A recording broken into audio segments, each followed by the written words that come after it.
The Grow My Cleaning Company podcast helps owners of cleaning companies just like you to grow your company and yourself so you can make more money and finally get the time and money freedom that probably got you into this business. Discover how to automate and create systems that allow you to grow like crazy without losing control. If you dig the show and want to show some love, subscribe, rate, and review on iTunes. It really helps. Enjoy the show. Hey, Clean Nation, Mike Campion here with one of our Millionaire Mastermind clients and, frankly, amazing human beings. And if I dare say, a friend of mine. This is Alonzo Perdomo. He is married to a beautiful woman, way too good for him. He and I have that in common, married to much better looking women that is way too good for us ladies. And so most of the time when you hear, oh, it's a Millionaire Mastermind guy, you might think, oh, he's going to share a bunch of how to make more money and how to grow a cleaning company. And honestly, we might touch on some of that. But the goal of this call is we do 3 events a year for Millionaire Masterminds and our next level folks. And I've heard feels like 2 years, Alonzo. How long is it since we've known each other? About 2 years? It's been almost 2 years, 3 years. Holy heck.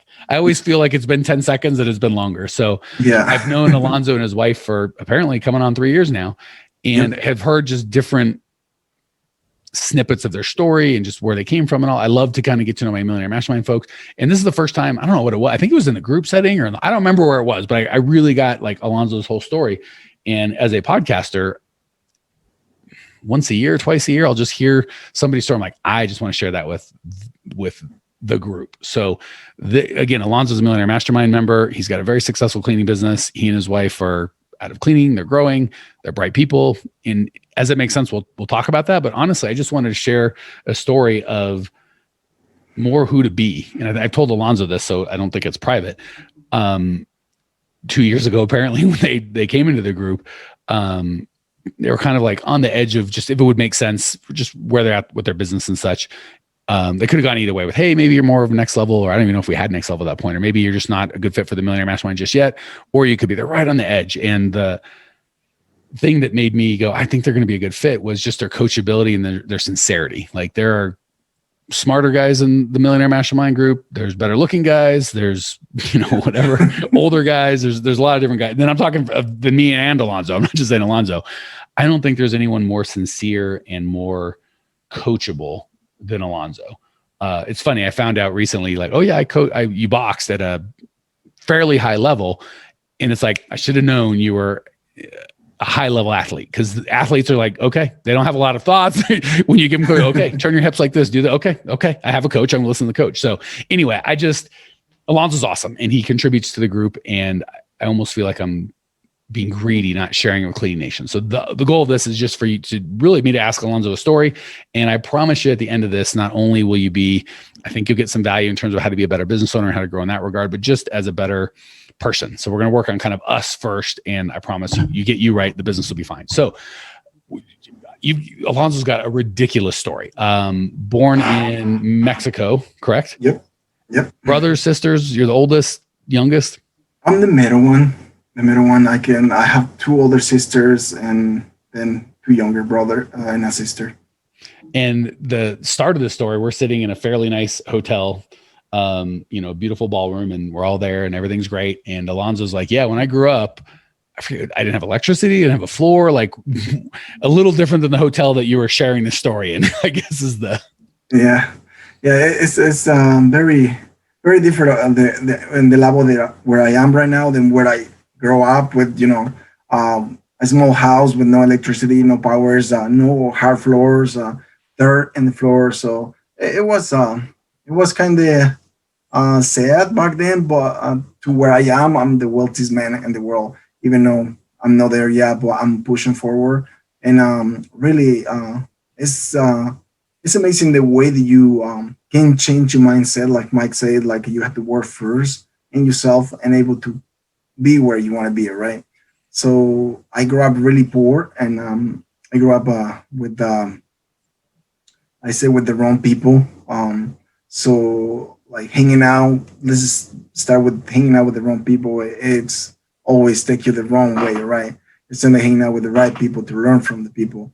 So what attracted you to the wrong people, right? Because I'm guessing in your neighborhood, just like my neighborhood and every listener's neighborhood, there's probably some good guys that could have maybe enhanced the quality of your life or the quality of your thinking. And there's some bad guys that might have done the opposite. What drew you to quote unquote the bad guys or the bad crowd?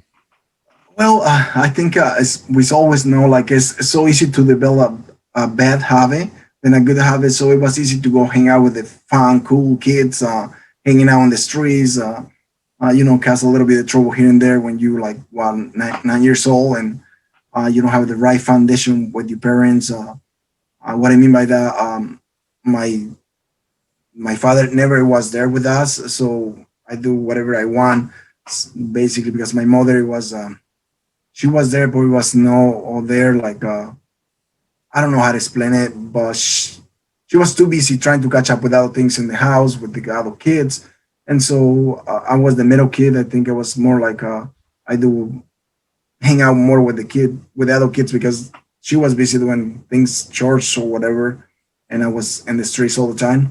So it was more easy to hang out with the wrong people, doing goofy stuff, playing around, and then end up to stuff that you don't want to grow up, but you start hanging out with those people and you start using bad stuff like, drink, drugs, stuff that is not really good. And then it goes really sideways when you start going that bad. It's really hard to come back from there. So one of the sweetest thing, I love Alonzo. Both his heart is sweet. He doesn't like saying mean things about people, and also his command of the English language is amazing. So the favorite thing that I think you said is you were trying to describe your dad. I'm like, why wasn't he there? What was going on? And you don't want to be disrespectful of your dad, but you're trying to answer the question. So he said he was famous with the ladies. I thought that was a very kind and generous way to put that thing. So that was your male example of here's what a father or husband looks like, is not home with his kids, out doing whatever he's going to do. From what I hear, your poor mom, she's got 3 kids, no money, living in poverty. She's just trying to like, how do I feed myself and these kids? I got no husband that's here to support. So I think it'd be fair to say she's got her own problems. Were your brothers and sisters just doing their own thing? They weren't like super interested in like hanging out with Alonzo? She was, one of my older sisters, she was more into school. So she was going to school, and my older sister, she was more into like help around the house. So like it was so hard for my mom to control all of us, even though they have other little kids. I was the middle, so she has the other 2 little ones. And when a father is not there to support, plus my mom, it was no knowledgeable to read and write and all that kind of stuff. So it was so hard to her to control us, and she cannot keep us in check. How did I put it this way? Like we were too much hands full for her, because she was trying to do the things in the house, to care. And I come from where it's a very small town. You don't have electricity. You have a cows. You have a sheeps. So you have to maintain all that. Plus you have to cook. Plus you have to go take care of the animals. Plus you have to take care of the fields like corn, beans, and all that stuff. So she was really a handful. And at that time when I was 9 years old, everybody was hanging out, picking up the corn. And you start seeing other kids that they were down by the streets playing football, and you start hanging out with them. And they were going through the same thing, I think, like me, like they don't have parents, or the parents, they were working out in the field. They don't have too much school back then, I think. So it was so hard to grow up like with a father or a mother. They're like, okay, you got to be in the school, you got to go here, you got to this is better for you, you got to learn how to read. I didn't go to school, but I never accessed to the school, so I really learned a lot of things. I always tell you, Mike, it's taken me longer to me to learn all the systems, because I don't know how to write Spanish all the way, and I don't know how to write English all the way. So I'm kind of in between, and that's that comes with the mindset, like the coach that you have for us for the mindset. When she asked me one time, she said, "Okay, you learn all this other stuff. What do you do to learn that, and why you can learn the language?" So simple little details that you can get for other people, and you're like, I never thought about that. What did I do to get this? And really what I cry, and I mean crying, like saying, oh, I can speak English, oh, I can write English. Well, it's my own fault because I don't put enough effort to go there and learn and push forward. Or just you look at it a way that's not helpful, right? Well, I don't know how to speak English, therefore I can't be successful. And then it sounds like Tracy, almost one of our coaches, helped you see, well, wait a sec, you learned this. How'd you do that? You learned, okay, so you do have the tools to learn, and it's just really how we choose to look at it. I don't have this, therefore I can't have that. Or I did this before, therefore I can do this, right? Both are true. It's just which reality we choose to adopt. So when I hear 9 years, in the States, you'll hear, 14, 15, 16, I started drinking, doing drugs, hanging out with the wrong people. At 9, that's really young, right? And I don't, the physiologically, I don't think, humans' brains are really fully formed until we're like 18, 19, 20, 21. So at 9, we just don't have any decision-making capacity, right? That's why we have parents. And you introduce drugs and alcohol to that and making decisions with other 9-year-old knuckleheads, like it's almost like you had no chance at that point. Were you hanging out with other 9 and 10-year-olds, or did you just kind of take up with like older boys, or how drugs and alcohol is a lot for 9, at least from where I come from. It's like I said, like I chose to I always hang out with older people because it was I think they were fun for them to see me, like and it was a lot more kids like my age in the area. But it was fun to them to give you stuff, and that's the mentality. You start like, okay, I'm older, so I can give them this, so they can go get that for me. So that's the really how it works, like this like bad stuff, like bad people. That's the way they start controlling kids, because they give them a little bit of this and they start getting addicted, and then you can tell them, hey, go get that done, and then they know what they're going to get in return. So they start messing up with you like that, and then if you don't do things, you can get really hurt by by the members of where you belong.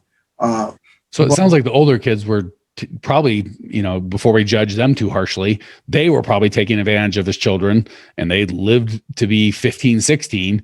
And now they see these 9, 10-year-olds are like, I'm going to take advantage of this kid and make him do what I want to do. And I'm guessing it's a generational thing. So how'd that happen? How did you like break out of that part of your life? Well, it took a long time. Like I started when I was 9 years old, hanging out with the wrong people. And then from there, the Bellas, I moved into another city called Mexico City. I went there because I'm like, okay, well, I need to make money. I need to do what is cool, what the other kids cool are doing. So how old were you when you left home and moved to Mexico City? I was 11 years old. So let me just get it. The town you're in sounds like a farming community, a couple thousand kids. I don't want to say protected, because you were just out there with these other older kids taking advantage of you. When you were 11, you left your family, I'm assuming with other boys. Yeah, it was. Well, you can't even drive. Like you had to have someone else take you. I'm assuming some person with a car took you, right? And over there is different, because it's like and here you guys got buses too. Well, in Mexico it's totally different. You can go to the bus station, or you stop by the street and you stop the bus and you just pay a little bit of money. How much whatever they charge. But still, an 11-year-old could get on public transportation as a bus and just drive to a city. And I'm sorry, go ahead. Well, coming from a small town, Mexico City, you saw it say a small city. Mexico City is millions of people, correct? Oh, yeah. So that must have been a huge culture shock to go from a small farming town to millions of people. You're 11 years old. You don't really have a protector. I'm assuming you have some sort of gang of, I don't even say men, boys you're hanging out with. I hang out with other people. They want to move out of the city because supposedly it was better. It was more, well, you're still doing the same thing. I left the city pretending going to my uncle's house, and then I moved out up there and I started hanging out with the fun people that you can call them, and you end up doing bad stuff, and I stuck there for like 3 years, I think. Yeah, 3 years. And then from there, one of my buddies that I used to hang out down in my town, he said, hey, what about if we go to the United States? I said, well, that sounds like fun. Let's do it. After I go through. So that wasn't a dream of yours, like, oh, I want to go to the States. It was literally just the buddies like, hey, let's go to the States. You're like, sounds like fun. It wasn't like, I want to get the American dream. Nothing like that. It was just like, sure, it'll be something new. it was something behind because my one of my uncles, it wasn't come here and then go back, and it was something like in there that I want to come here, but I don't really know what it was in here. You know, like oh, everybody says it's cool. Some people they say it's bad. It's a whole different stories. I'm like, oh, okay, I can try it. And then my friends say, hey, this is how much it's gonna cost us, blah blah. Let's get the money together. And I said, okay, fine. And it was one time that I was doing something with other people, and I got a little bit in trouble, a little bit in trouble. And my buddy said, "Hey, you coming or not? Because this is the last time that we stay here. Then from here we're gonna move to to over here in the United States." I said, "Sure, I got the money. Let's do it." So did you get kind of, when you say in trouble with the law in Mexico or like your friends, but either way you felt like it's not safe for me to be here? Am I picking up what you're saying? Yeah. Okay. Yeah. So there was some level of Mexico City's not for me anymore, whether it's the police or friends, it was time for Alonzo to go. You had a kind of a dull sense of there might be some sort of opportunity in America, but mostly it was just, there's nothing for me here. Sounds like an adventure. And I've kind of heard tales that maybe things are better there. Is that a fair picture of how you felt at the time? Yeah, something like that. Like, yeah, it was better to come over here. Everybody's saying like, oh, in the United States, you can make a lot of money. You bring money. I'm like, oh, that sounds like fun. And it was also like things behind that was going on. So like, okay, I think it's time to just go see if I can do better over there. And how old were you at that point? At that point, I was 14 years old. So I'd imagine to come to the States, it's not a cheap endeavor. Were you able at 14 to save a couple thousand or whatever it costs to get here? You were able to get your hands on that pretty easy?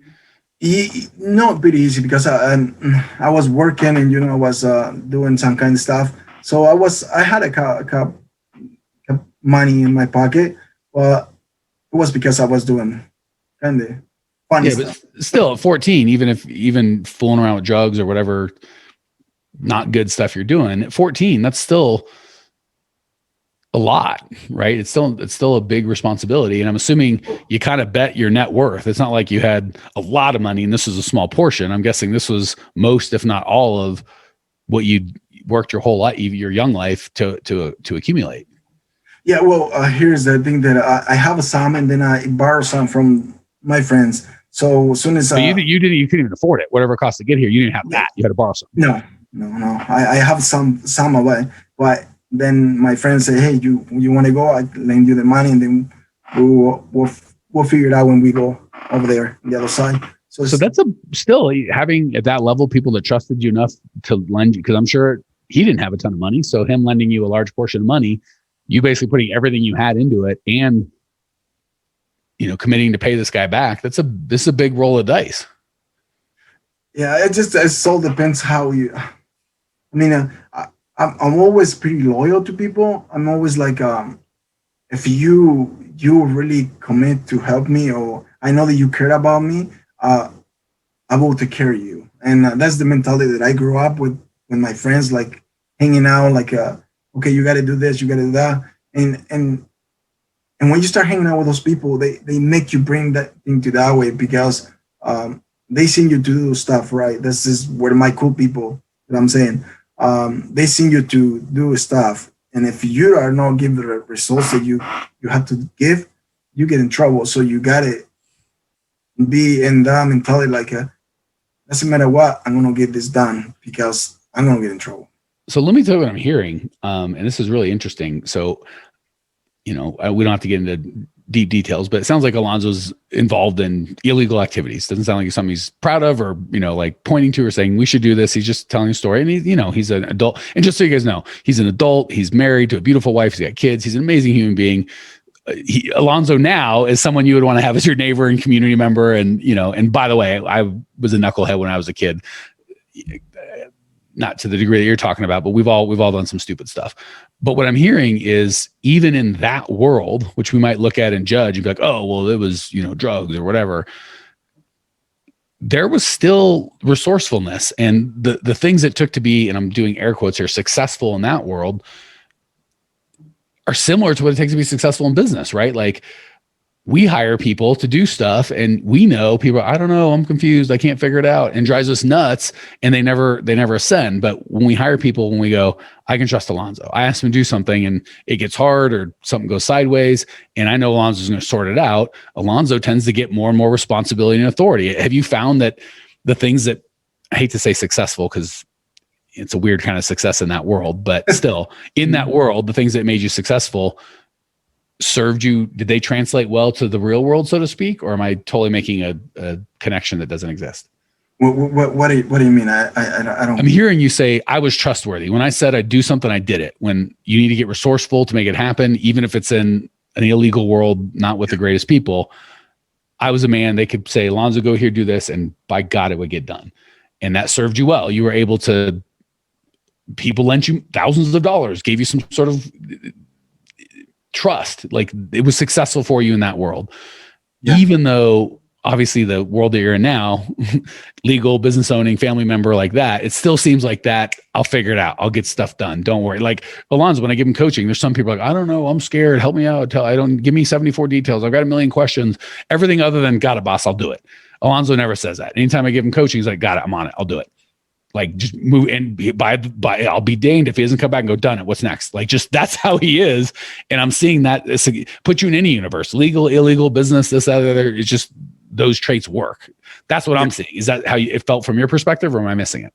Yeah. It's basically that, like, it's the same thing in that world. And in this world, like where we run a business, is the same thing in that world. But that helped me a lot. And I think that's the reason that I am like that. Like, I'm committed, and I don't know how I'm going to figure it out, but I'm going to figure it out, and I'm going to get it done. That's the way that my mentality, and that's the way that I was raised. Believe it or not, you hang out with that type of people and they build you like that, you're like, well, it was a good thing. It was back then, it was a really bad thing for me. Right now, it's such a advantage, because if you don't develop that habit, like committed and do whatever it takes to get the results that you want, it's really hard to have it if you don't apply it when you're young. And that's another lesson I would see is, I don't know if there's any altogether good and altogether bad. So Alonzo's sharing kind of his youth, and it sounds like a very difficult upbringing, right? But I love that you're like, there were some things out of that came good, right? And I don't know that that's how I'd want my kids to learn those lessons. I'd like to teach them differently, but nothing's all bad, right? You can go, I don't like some of the things I did. I don't like some of the things that were done to me. I regret some of my actions, but these lessons learned, there's still good lessons. I love that. A lot of people have just been like, it's all bad. It's all nothing to learn. It's like, you get to choose if there's anything to learn. Yeah, it's I know. Well, and I'm going to throw flowers to you, Mike, because every single thing that is bad, you always can find something good. And that's where you coaching and develop the person of you, like, okay, yeah, everything, it was bad back then, but if you see back and think about it, like, what it was good that I get from there. And I think one of the developments that I got from that time, it was the way that I was being raised with the other kids, and be committed and get the results that you want to get it done. So, and that is when you come in and you start like, make me think like, no, everything is bad. Even if I crash in a car, it's always still something good. Why? Because if I'm in the hospital and I'm not dead, I still going to come up and I can still continue to go to work, and then everything is in the past. But it's the mindset that you have is amazing. And I'm really thankful for that. Well, here we are, the end of the podcast, and you made it. Great job. I've got a little bonus for you for sticking through with me. But like I mentioned before, if you got value out of this podcast and you want to show a little love, subscribe, rate, and review on iTunes, Spotify, wherever the heck you're listening to this thing. Share with a friend, share the love. And as a special thank you for those of you that stuck with me to the end, how about I give you my personal phone number so we can text? It's a great way for me to get to know you, your business, your goals personally. So shoot me a text now, 602-932-6431. 602-932-6431. I am the only one who responds to these texts, and I will personally respond to everyone I possibly can, as long as this number is manned. Don't know how long we're going to keep this at the end of the podcast, so grab it now. 602-932-6431. Give me a text, say hey, can't wait to meet you.